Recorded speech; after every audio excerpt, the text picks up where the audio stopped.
은혜 찬양 감사드립니다. 이제 성경 말씀을 봉독하겠습니다. 각 가정에서 온라인 생중계 예배로 참여하시는 성도님들께서도 함께 봉독해 주시기 바랍니다. 오늘 우리에게 주시는 하나님의 말씀은 누가복음 16장 14절에서 18절까지의 말씀입니다. 제가 가지고 있는 성경은 신약 성경 122페이지입니다. 누가복음 16장 14절에서 18절까지의 말씀을 함께 교독하시겠습니다. 제가 먼저 읽겠습니다.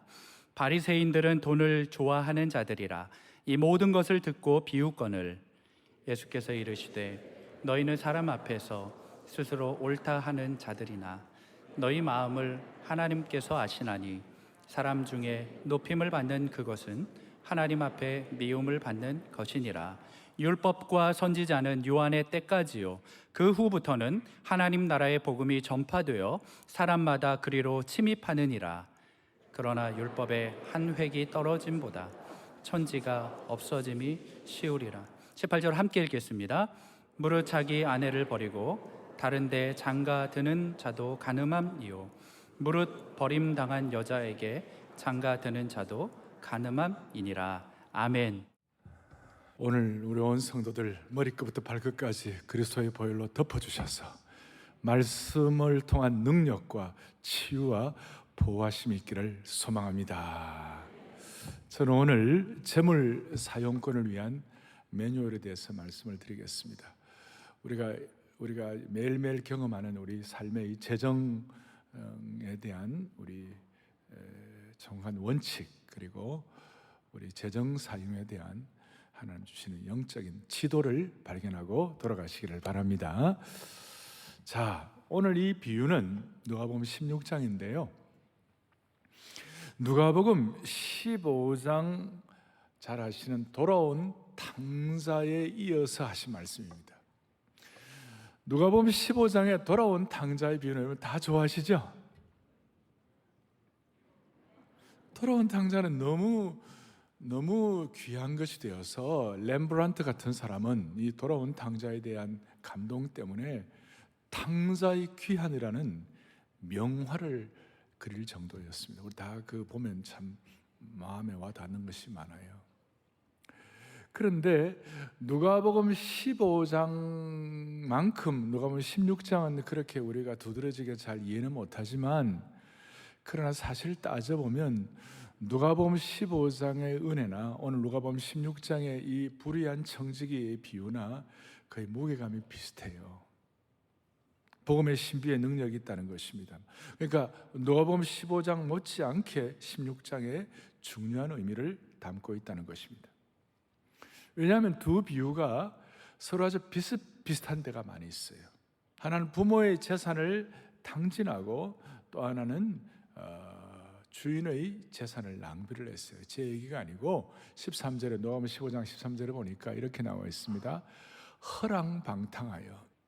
이 한국말이 너무 좋아요. 허랑방탕, HURANGBANGTANG, 허랑방탕해가지고 아주 뭐 참 세계적인 번역 가운데 이만한 번역이 있겠는가. 그 재산을 낭비를 했어요. 그리고 16장 1절에 보면 이 불의한 청지기도 주인의 소유를 낭비했다. 낭비했다는 말이 헬라어로 디아스 코르피조라고 그러는데 똑같은 단어를 쓰고 있어요. 그러니까 그 돌아온 탕자, 허랑방탕한 둘째 아들이나 청직이나 다 주인의 재산을 낭비를 한 것입니다. 한 사람은 아들 노릇을 망쳤고 또 한 사람은 청지기 노릇을 실패를 한 것입니다. 그 특이한 것은 둘 다 벌을 받지 않았어요. 둘 다 잘못에 대한 처벌을 받지 않았습니다. 돌아온 탕자는 아버지로부터 가족으로 추방당하지 아니하고 오히려 다시 새 신분을 회복했고, 불의한 청지기는 잘못한 것 때문에 감옥에 갇히질 않았습니다. 오히려 아버지로부터 후한 대접을 받고, 청지기는 주인으로부터 어떻다고 칭찬받았죠? 지혜롭다. 그리고 이제 이 비유의 마무리에서 15장에 돌아온 탕자가 있지만 집안에 큰아들이 있었어요.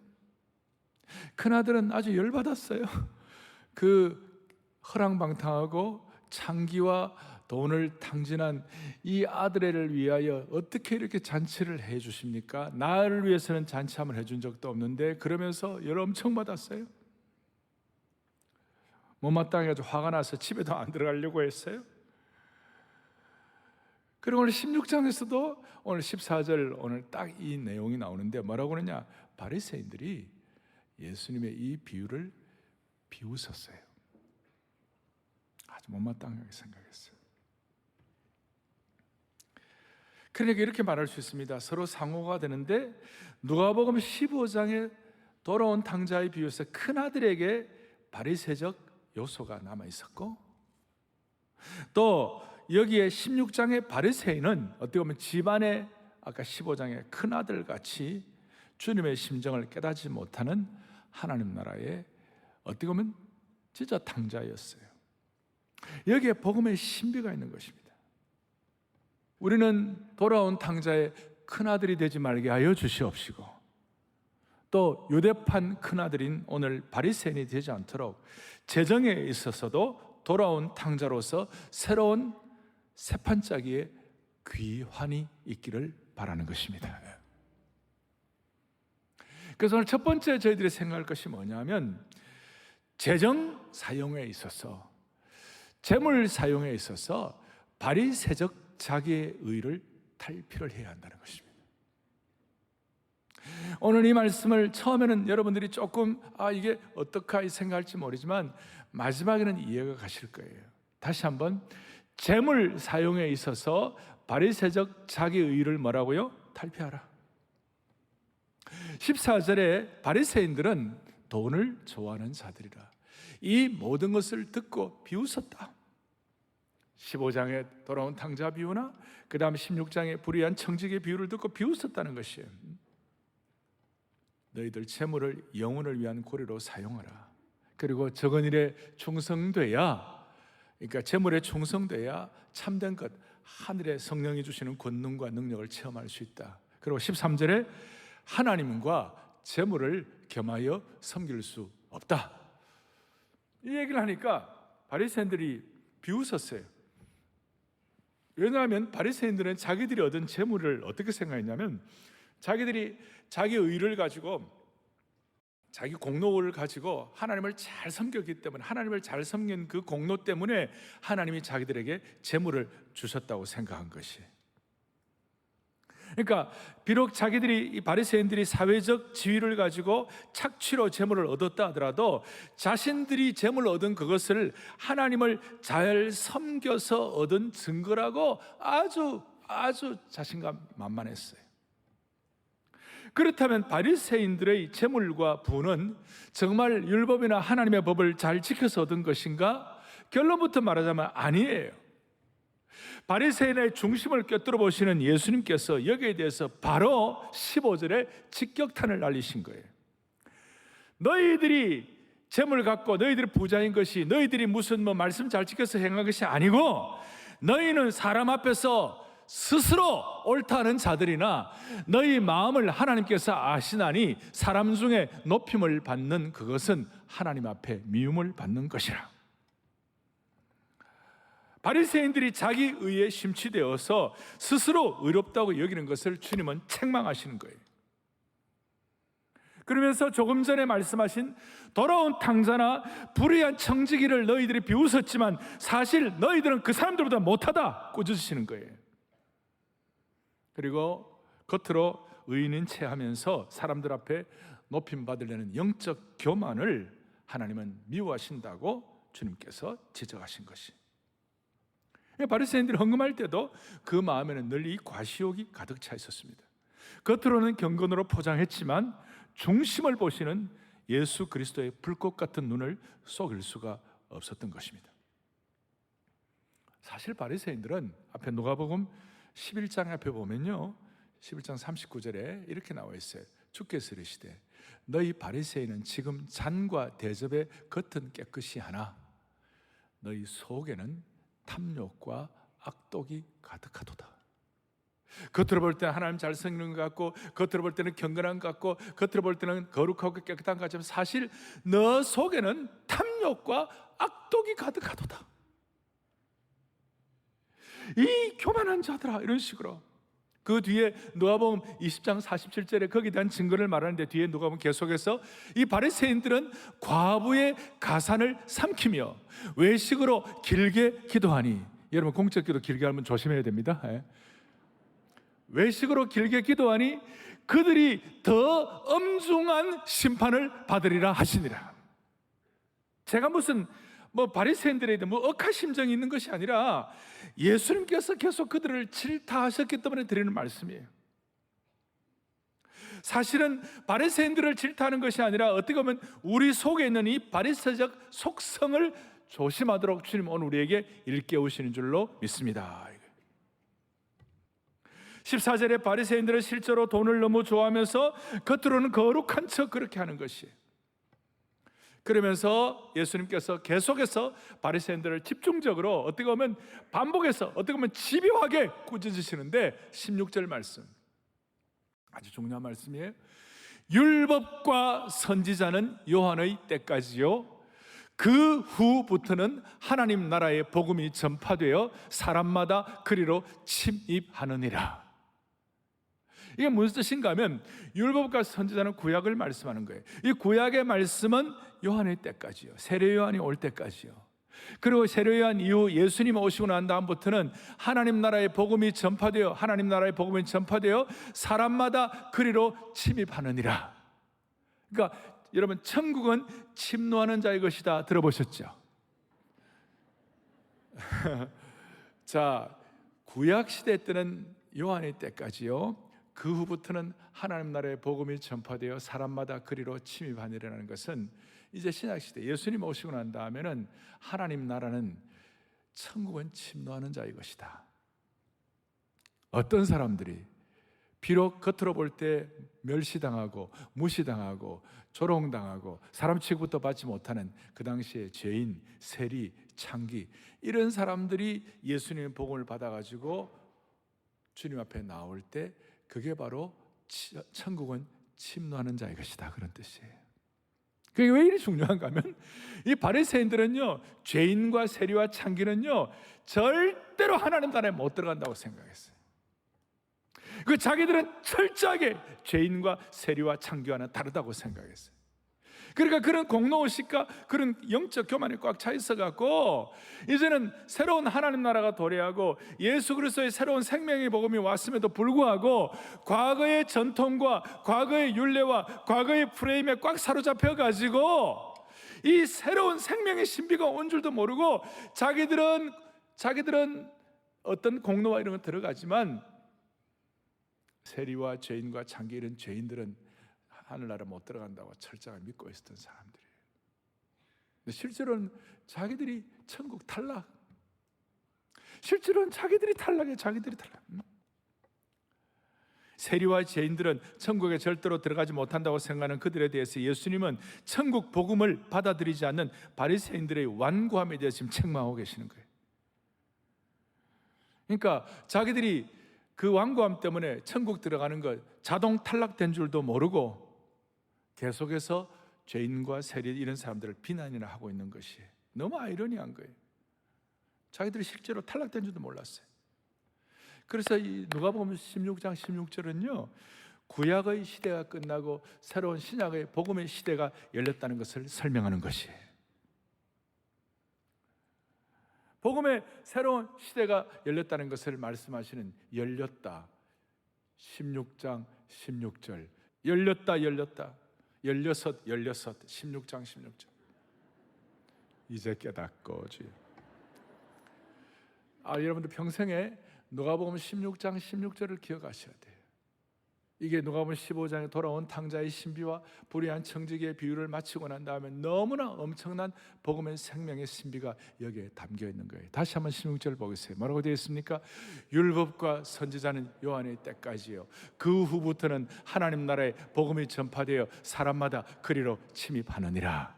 오늘 이 말씀을 듣는 저와 여러분들은 이 복음의 생명의 신비에, 피의 복음의 눈이 열려가지고 예수 그리스도를 구세주와 주님으로 영접하는 순간 우리가 천국은 침노하는 자의 것이 된 것이에요. 지금 죽어도 우리는 천국 갈 수가 있는 것입니다. 우리의 실력 때문이 아니라 그리스도의 보혈의 능력 때문에. 그리고 이 재물의 문제도 단순히 무슨 지식의 문제가 아니라 순전한 복음과 깊이 연결되어야 제대로 깨달을 수가 있는 것입니다. 그런데 예수님은 간절한 목자의 심정을 가지셨기 때문에 또 사람들이 구약에 있는 귀한 말씀을 바리새인처럼 자기 기준으로 무시하는 사람들이 많을까 봐 17절에 주님께서는 다시 한번 딱 우리에게 정리해 주시는 거예요. 17절에 뭐라 나와 있느냐? 그러나 율법에, 한번 같이 보죠. 그러나 율법의 한 획이 떨어짐보다 천지가 없어짐이 쉬우리라. 구약의 말씀, 구약 율법의 말씀을 우리가 함부로 대하면 안 된다는 것입니다. 구약 율법 말씀을 자기 프레임에 넣어가지고 자기식으로 해석하면 안 된다는 것이에요. 구약의 율법의 말씀의 우주적 무게가 얼마나 많은지, 그 무게가 천지가 없어지는 것이 더 쉽지 율법의 한 획이 떨어지는 것이 더 어렵다, 그 말이에요. 그러니까 구약에 있는 말씀 하나하나가 그대로 이루어진다는 것이에요. 예를 들어서 재물에 대해서 얘기할 때 잠언 3장 9절 10절에 내 재물과 내 소산물에 처음 익은 열매로 여호와를 공경하라. 그리하면 너의 창고가 가득히 차고 내 포도즙 틀에 새 포도즙이 넘치리라. 이 말씀을 1.1액의 무시함도 없이 우주적 무게감을 가지고 그대로 믿어보라, 이 말이에요. 자기 생각 이런 거 갖지 말고. 제가 한 번씩 말씀드리지만 우리가 하나님 나라의 바울이나 베드로 같이 높은 박사과정 있는 분들은 좀 예배고, 그분들은 벌써 물질 문제를 뛰어넘었어요. 그러나 일반 우리가 이 땅에 살아가는 모든 하나님의 백성들은 초중등 수준의 우리들은요, 구약의 이 말씀의 무게감을 믿고 그대로 믿고 실천하면요, 내 재물과 내 소산물에 처음 익은 열매로 여호와를 공경하기만 하면, 우선순위 두고 하기만 하면 내 창고가 가득히 차고 내 포도즙들에 새 포도즙이 풍성하게 넘치리라. 이게 여러분들에게 확 와닿아야 되는 것이에요. 율법의 한 점의 한 획도 없어지지 아니하리라. 구약의 거룩한 우주적인 무게가 있는 말씀인 것입니다. 오늘 이 말씀이 그대로 될 것입니다. 그리고 11절에 있는 것처럼 이렇게 할 때 하늘에 참된 것으로, 하늘의 권능으로 채워주시는 것입니다. 오늘 여러분 이것을 확신하기를 바랍니다. 안타까운 것은 바리새인들은 율법을 잘 지킨다고 그랬지만 율법을 어떻게 그 껍데기만 보고 거기에다가 더 많은 시행세칙을 넣어가지고 사람들을 다 옥죄고 율법의 본래의 의미를 퇴색시켜버렸어요. 그리고 실제적으로는 복음의 신비에 연결되지 못하는 아주 무식한 사람들이 됐어요. 18절 보면 이것도 여러분들 처음에는 이게 무슨 말인가 이해가 잘 안 갈 거예요. 무릇 자기 아내를 버리고 다른 데 장가드는 자도 간음함이요 무릇 버림당한 여자에게 장가드는 자도 간음함이니라. 이게 무슨 말인가? 구약에 보면 신명기 24장에 이혼 증서를 써서 내보내라 이런 말씀이 있어요. 그것은 함부로 여자를 버리라 그 뜻이 아니고 구약의 여인들의 어떤 인권이라는 것이 너무 없어갖고 그냥 아무나 여자를 버리고 막 이렇게 하는데, 그러지 마라. 이혼 증서를 쓸 정도로 여자는 소중한 여자니 귀하게 여기고 결혼의 제도를 소중하게 여기라 이런 뜻인데, 껍데기만 가지고 바리새인들은 이혼 증서 막 써주고 또 뭐 더 나은 여인이 있으면 막 결혼하게 하고 막 그런 식으로 엉터리로 살았어요. 아내를 귀하게 여기라는 말씀인데 그 말씀을 오히려 바리새인들은 자기 입맛에 맞는 규율로 대체를 해버렸어요. 그래서 18절에는 결혼의 의미를 한 남자와 한 여자를 평생 동안 하나로 맺어주신 제도라고 무게감을 두시면서 바리새인들을 꾸짖으신 거예요. 그러니까 그들의 율법적인 무식을 주님께서 질타하니까 그 눈치 빠른 바리새인들이 눈알만 굴리다가 이제는 더 이상 대꾸도 못하고 비웃지도 못하고 입을 닫아버렸어요. 주님의 강력한 말씀 때문에 입이 닥쳐졌어요. 그래서 오늘 저는 우리의 남은 생에, 우리의 인생 가운데 우리 속에 있는 바리새적 이런 자기의가 탈피될 수 있도록 어떻게 되어야 할 것인가, 특별히 재물 문제에 관해서 우리 속에 있는 바리새적 속성과 자기의와 외식과 자의적 말씀 해석, 즉 선택적 말씀 사용을 처리해야 되는데 우리는 늘 조심해야 돼요. 그러려면 어떻게 되느냐, 내 안에 있는 바리새적 요소가 정리되어야 재물 사용권 문제가 해결되는 줄로 믿습니다. 그러니까 오죽하면 주님께서는 누가복음 앞에 12장 1절에 바리새인들의 누룩을 조심하라, 이런 바리새적 요소를 정말 조심하라, 그 말씀을 듣는 제자들의 인생길에 바리새적 요소에 대한 경고 표지판을 세우신 거예요. 바리새인들이 처음부터 나쁜 사람들은 아니었어요. 그러나 그들도 부패한 본성을 지닌 인간이니까 시간이 지나면서 자기 의에 뿌리를 둔 외적 경건주의로 전략하였고 자기들의 선행을 의지하기 시작했어요. 우리 세상에 보면 더 경건하고 여러분들 있잖아요. 잘못하면 바리새인이 되는 거예요. 거의 조선시대의 유교 성리학과 비슷한 거예요. 껍데기 가지고 사활을 일으키는 거예요. 바리새인들은 자기의와 외식이 너무 끔찍하게 털을 잡고 있어가지고 예수님의 복음과 생명의 복음이 좌정할 자리가 없어져 버렸어요. 겉으로는 신앙을 말하고 율법을 말했지만 실상은 예수님은 간 곳이 없고 자신의 생각과 자신의 의와 자기의 전통과 자기 욕심과 종교적인 전통만을 고집할 뿐이었어요. 그 내면에는 영적인 우월감과 다른 사람을 쉽게 정죄하는 영적 교만이 가득한 사람들이었습니다. 사랑하는 성도 여러분, 오늘 이 재정에 관한 문제를 얘기할 때 이 재정에 관한 것이 나중에 나오지만 결국은 여러분 무슨 설교자를 위한 것도 아니고 예수님을 위한 것도 아니고 너희를 위하여 하늘에 보물을 쌓아두라고 그러신 거예요. 이것이 결국은 저와 여러분들을 위한 것이에요. 그런데 그 복음의 신비를 모르고 재정에 대해서 교회가 뭘 헌금을 강조하나 뭘 어떻게 하나 이런 얘기하는 분들이 있으면요, 그건 정말 아니에요. 그건 바리새적 요소가 들어와 있는 것이에요. 생명의 깊은 신비에 들어가면 이 말씀은 결국은 저와 여러분들을 위한 것이라고 믿습니다. 자기 생각에 자기 어떤 재정에 대한 자기 생각들이 있어가지고 인생의 작은 나룻배를 지탱하느라 큰 바다에서 항해하는 은혜의 함선에 탑승하지 못하는 것이, 작은 나룻배 의지하다가 은혜의 큰 방주에 승선하지 못해요. 작은 것 붙잡고 있다가 은혜의 폭포를 경험하지 못하는 것이에요. 마르고 말라 부서지기 쉬운 바리새인들의 신학에는 예수님께서 공급하시는 생수의 물줄기를 경험하지를 못하는 것이에요. 그래서 이제 제가 재정 사용 매뉴얼을 말씀을 드릴 터인데, 이 재물을 어떻게 사용하실 거는 단순히 우리 재정 문제가 아니라 우리 속에 있는 바리새적 속성을 척결하고 복음의 신비에 진입하는 축복을 주시기를 원하시는 것이에요. 우리 안에 있는 바리새적 속성을 어떻게 극복할 수 있는가? 첫째, 여러분들과 저의 재물을 하나님 나라의 믿음의 모험을 위하여 투자하셔야 되는 것이에요. 재물을 믿음의 뭘 위하여? 모험을 위하여. 그 이유는 우리가 이 청지기 노릇할 시간이 제한되어 있어요. 오늘 불의한 청지기도 며칠 안 남았어요. 우리 모두는 우리의 삶에 육신의 제한이 있는 것이에요. 재물도 우리 쓸 시간이 제한되어 있고 심지어 우리 육신도 제한되어 있어요.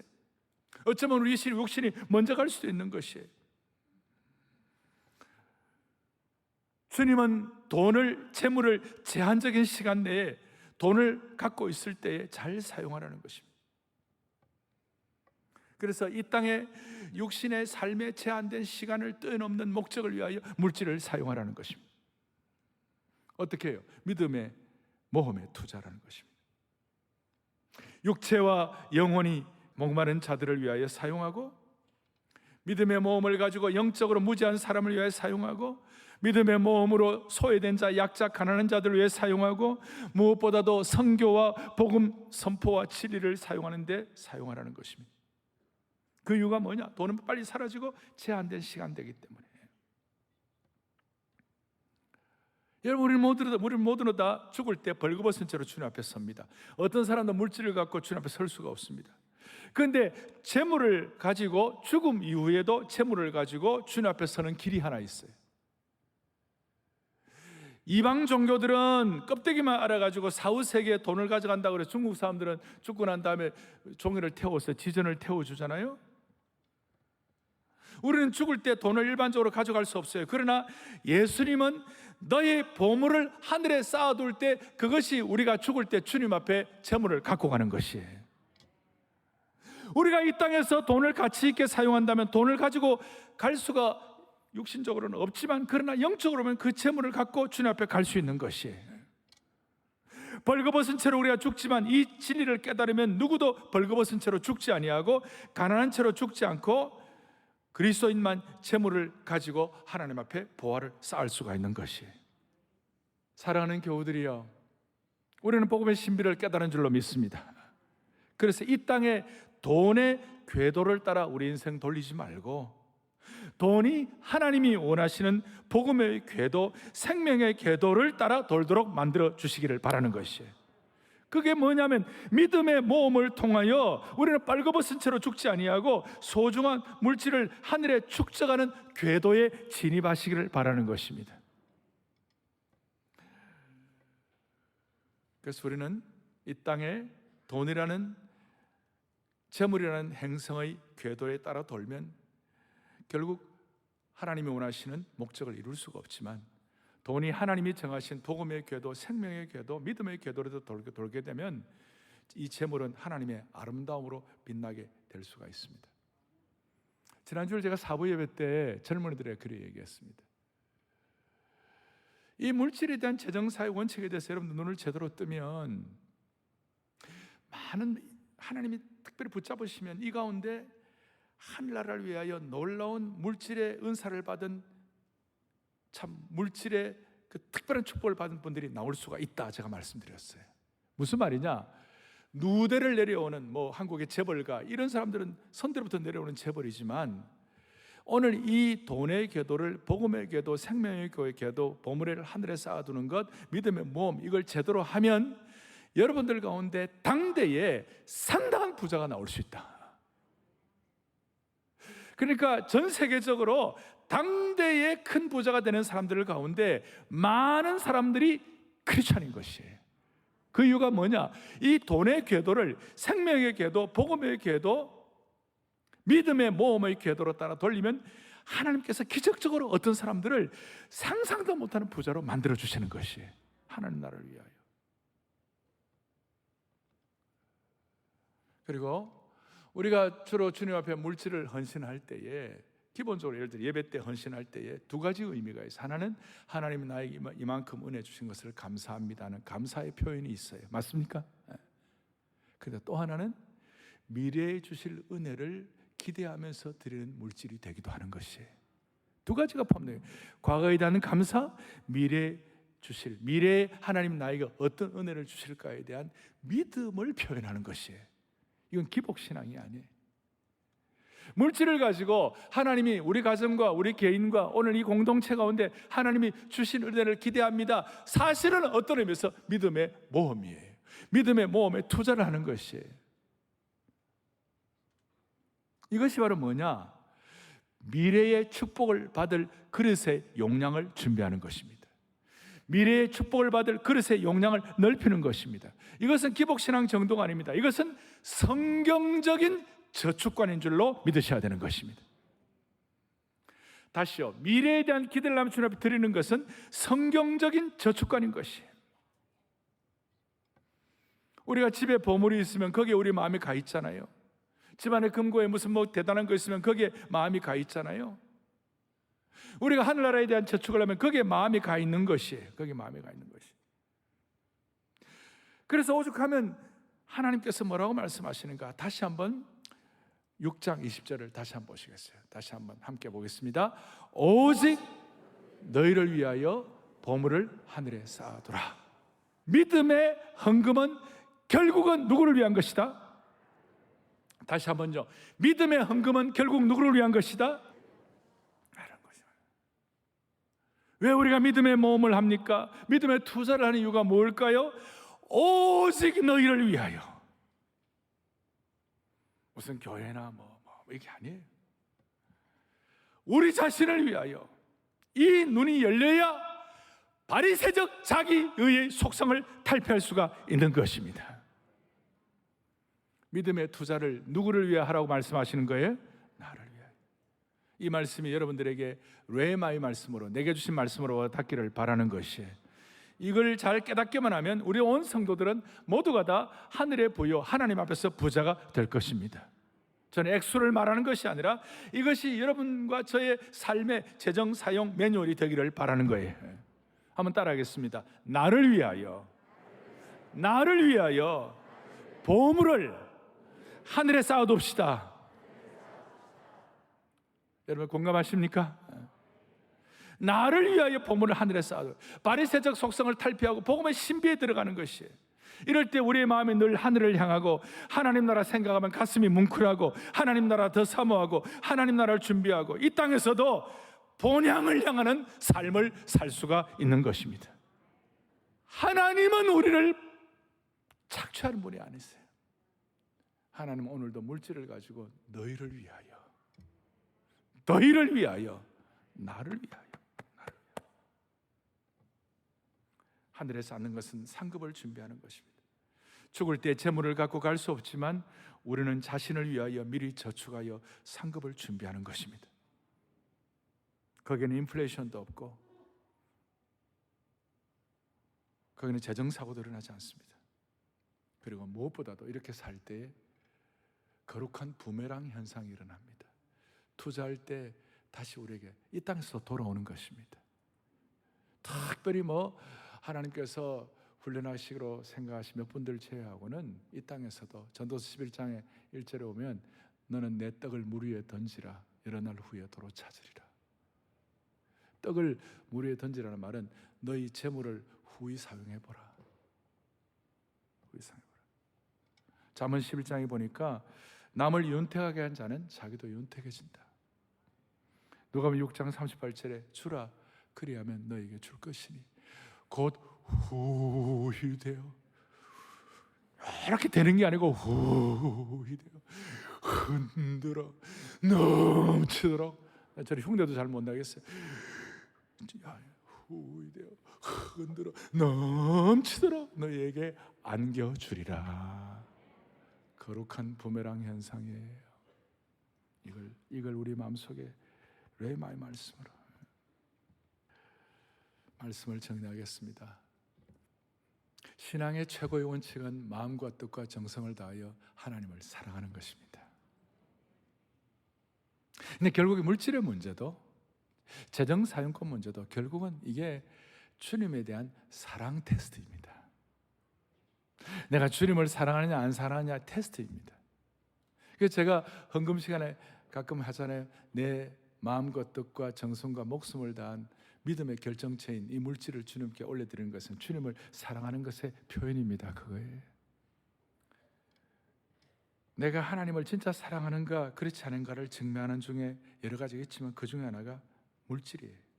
하나님을 향하여 영혼을 위하여 믿음으로 투자를 잘하는 사람은 마음이 하나님께로 가 있는 사람이에요. 그래서 주님은 어떨 때는요, 우리가 주님을 더욱 사랑하도록 내가 돈 사랑하는 내 마음을 빼내기 위하여 어떨 때는 세상 재산을 없이 할 때도 있는 거예요. 압류도 당하게 하시는 거예요. 그래서 우리의 생각을 바로 잡아주시는 거예요. 하나님께서 좋은 말 하실 때 압류 당하지 말고 주님을 사랑하는 테스트 잘 통과하셔갖고 너희를 위하여 보물을 하늘에 쌓아두는 이 물질의 주인공들이 되시기를 바라고 내 창고에 가득히 차고 포도주 틀에 새 포도주 넘치는 이 무게감을 여러분들이 확인할 수 있기를 바라는 것이에요. 물질을 통한 하나님의 사랑 테스트에 다 통과하시기를 축원합니다. 제가 어떻게 이 메시지를 마무리할까 생각하다가 제 마음에 엘림의 축복이라는 것이 생각이 들었어요.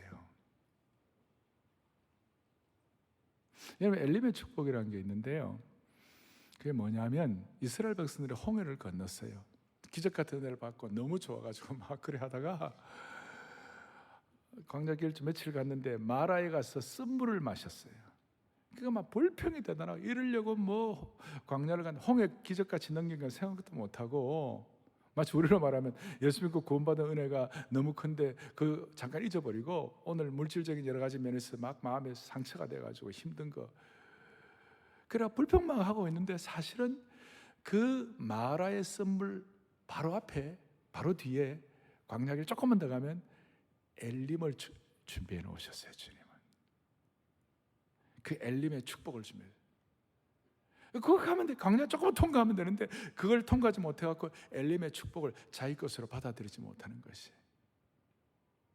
우리 기독교 미술 작가 가운데 변영희 권사님이라고 계시는데, 지금 우리 기독교 출판사 가운데 구약 성경을 이 그림과 함께 이렇게 구약 성경을 이렇게 새로 만드는 출판을 했어요. 구약 5경을 창출 레민신을 했는데 그 중에 출애굽기에 뒤에 그림을 가지고 구약 성경을 설명하는데, 그 권사님이 엘림의 축복이라 가지고 그 그림을 저한테 가져왔어요. 일부 때는 제가 여러분 들고 보여드렸는데 오늘 예배 시간에는 그냥 제가 영상으로 보여드렸는데 참 여러분들이 마음에 남도록 제가 영상은 가능하면 안 보여드려요. 왜냐하면 말씀은 안 남고 영상만 남아가지고. 그러나 오늘은 영상이 남아도 좋아요. 그거는 말씀 그대로 본인이 깨달은 은혜를 좀 사실적으로 그렸어요. 한번 보시겠어요? 자, 저게 제일 밑에 뭐가 있어요? 가시들이 있죠. 광야의 가시들이에요. 그 앞에 광야의 여러 가지 저기 뭡니까? 돌이라든지 뭐 황량함이 있어요. 그런데 큰 우리 두 문이 있죠. 성전의 야긴과 보아스가 축복의 문, 저걸 은혜로 통과하면 종려나무 70주가 있어요. 그렇죠? 70개 되느냐 그 일일이 계산하는 분이 계시는데 그냥 대표적으로 저는 나와 있어요. 그 다음에 엘림의 샘이 12샘이 있는데 이렇게 나와 있어요. 그리고 하늘에는 지금 저게 성령의 비둘기를 상징하는 것이, 성령께서 깨닫게 하셔갖고 여러분들의 재정생활과 인생의 광야 같은 가시 같은 마라의 쓴물 같은 거 있지만 조금 앞에 하나님께서 여러분 복음의 신비의 문을 통과하기만 하면 모든 성도들에게 12샘과 종려 70주를 하나님이 허락해 주실 것입니다. 이게 믿음입니다. 우리 온 성도들이 다시 한번 물질을 갖고 주님을 깊이 만나기를 바라고, 여러분들 다 이 땅에 살아가면서도 하나님 주신 은혜를 가지고 물질을 갖고 너무 핍절하지 아니하고 엘림의 축복의 주인공들이 되어 여러분들의 삶의 가정과 터전이 12샘이 되게 하시고 종려 70주를 경험하는 축복이 있기를 소망합니다. 주보 안에 뭐가 들었냐면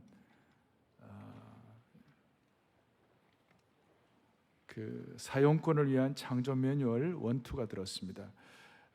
주님은 소유권자, 나는 사용자이다. 텔레오스 재정 제자도에 대해서 7가지 원칙과 엘림의 축복을 누리기 위한 7가지 기도가 있습니다. 제가 하나하나 하면 따박따박 한번 같이 해보십시오. 같이 7가지 원칙, 하나, 다 같이 하나. 1. 소유권자는 주님이시고 나는 사용자입니다. 예, 좋죠. 2. 물질을 영혼을 준비하는 연결고리로 사용한다. 여러분 동의하시죠? 셋. 작은 것에 충성할 때 큰 것, 즉 권능의 문을 열어주신다. 동의하십니까? 네 번째 하겠습니다. 내 안에 있는 물질에 대한 바리새적 요소, 자기의 외식을 처리한다. 되겠습니까? 다섯 번째요. 재정 사용을 통하여 하나님을 깊이 만나야 한다. 좋습니다. 여섯 번째, 믿음의 모험을 위하여 투자한다. 아멘. 꼭 이렇게 투자하시기 바랍니다. 7번 하겠습니다. 하나님 나라를 위한 물질의 헌신은 사실은 나 자신을 위한 것이다. 여러분 동의하십니까? 그래서 거기에다가 주님은 소유권자, 여러분 이름을 쓰십시오. 나는 사용자입니다. 그렇게 써보십시오. 소유권자와 사용권자 분명히 하면 우리가 벌거벗고 주님 앞에 섰을 때에 주님은 하늘의 보물을 쌓아두는 인생이 되게 하시는 것입니다. 넘어가겠습니다. 엘림의 축복을 누리기 위한 7가지 기도 하나하나 하면 여러분 아멘으로 크게 합시다. 하나 시작. 재정의 소유권이 주님께 있음을 인정하며 아침마다 저는 주님의 청지기입니다라고 고백하겠습니다. 아멘. 아침마다 청지기입니다. 둘, 영혼 구원을 위해 재정을 사용하기로 결단하고 영가족과 나누겠습니다. 아멘. 셋, 탁월한 업무 능력과 겸손을 겸비한 숙련된 일꾼이 되기 위해 영성과 은사를 개발하겠습니다. 아멘. 넷, 인색함으로나 억지로 하지 않고 기쁜 마음으로 하나님 나라를 위하여 물질을 드리겠습니다. 아멘. 다섯, 이웃 사랑과 하나님 나라가 선포되어야 할 영역을 위해 기도와 함께 물질로 후원하겠습니다. 아멘. 믿음의 모험의 투자입니다. 여섯 번째, 자녀들에게 단순히 재테크가 아니라 재정의 높은 영적 가치, 성경적인 저축관을 가르치겠습니다. 아멘. 자녀들에게 큰 물질이 아니라 성경적인 저축관의 큰 믿음을 나눠주시기 바랍니다. 일곱 번째 하겠습니다. 주님 앞에 올려드리는 헌금을 정성스럽게 미리 준비하겠습니다. 주일날 드려지는 물질이 주님 앞에 예배가 되기를 바라고 미리 준비하는 축복이 있기를 바랍니다. 주 2022년 오늘 2월 20일 이름 누구누구 서명하시기 바랍니다. 그리고 그 하고 난 다음에 딱 이렇게 하면 이렇게 찢어집니다. 이걸 여러분들 이제 그 얼마 동안 여러분들 그 지갑에다가 이걸 넣어 다니시기 바랍니다. 이거 갖고 다니시면서 하나님의 나라는 말에 있지 않은 게 아니고 실제 능력이 있는 것입니다. 여러분들, 저는 사랑의 교회 모든 교우들, 오늘 이 말씀을 방송으로 또 영상으로 듣는 모든 분들 하나님께서 은혜 주셔서 이 땅에 살아가는 동안 하나님의 부요를 체험하면서 모두가 다 하나님께서 자랑하시는 너희를 위하여 하늘의 보물을 쌓는 이 시대의 주인공들이 되기를 축원합니다. 기도하시겠습니다. 하나님 아버지, 자비로우신 하나님 아버지, 오늘 이 귀한 예배를 통하여 제물로 여호와를 예배하는 참 은혜의 대로가 우리 앞에 펼쳐진 줄로 믿습니다. 우리 안에 있는 모든 바리새적 요소가 정리되게 하여 주시옵소서. 우리 온 성도들 창고가 가득히 차는 은혜를 받게 하여 주시옵시고 거룩한 부메랑의 주인공들로 삼아 주시기를 원하옵나이다. 복음의 신비에 연결된 이 축복의 원리를 깨달음으로 우리 앞으로 살아가는 동안에 설레는 마음으로 제물로 주님을 예배하는 역사의 주인공들로 삼아 주옵소서. 우리 주 예수 그리스도 이름 받들어 간절히 기도 올리옵나이다. 아멘.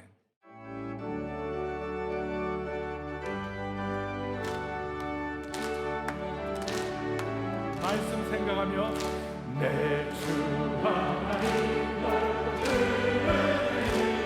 저 너도 밭수를 흘러 깊은 대로 저 한가운데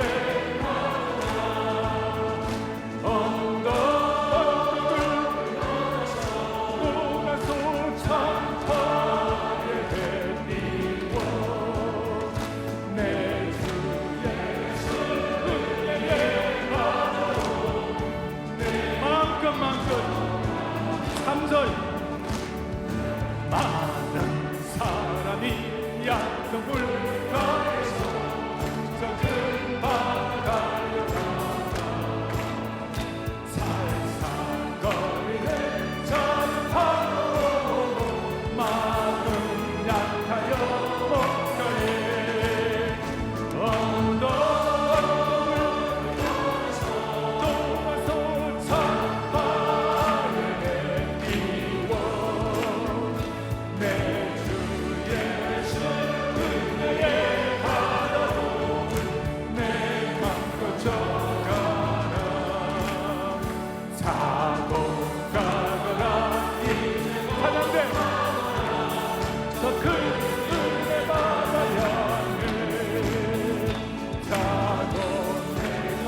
속에 들어가도록 한 번 더.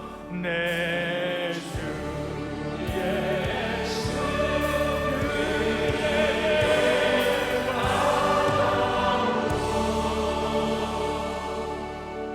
내 맘껏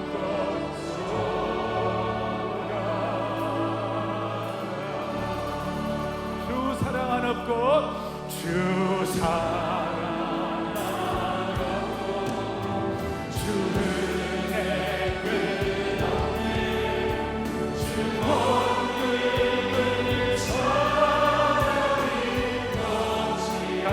믿고 고백하는 겁니다. 내 주 예수 무한한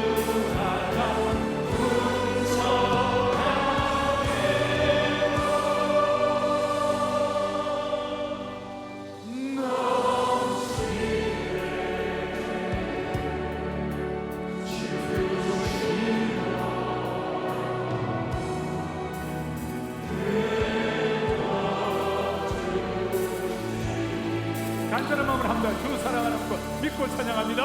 주 사랑하고 주의 끝없는 주 건능 사랑이 거지하다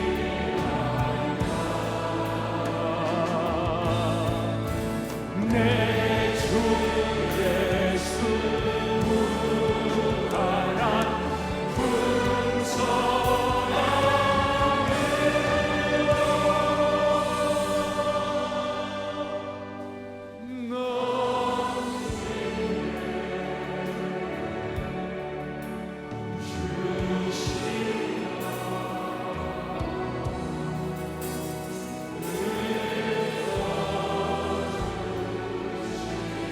마지막 고백은 내 주 예수 무한한 풍성함으로 내 주 예수 무한한